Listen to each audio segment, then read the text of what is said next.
What is grammar? Every name is called a noun, as field and fountain, street and town.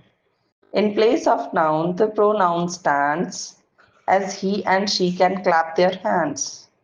The adjective describes a thing, as magic wand or bridal ring. Most verbs means action, something done, to read and write, to jump and run. How things are done, the adverbs tell, as quickly, slowly, badly, well. The preposition shows relation, as in the street or at the station. Conjunctions join in many ways.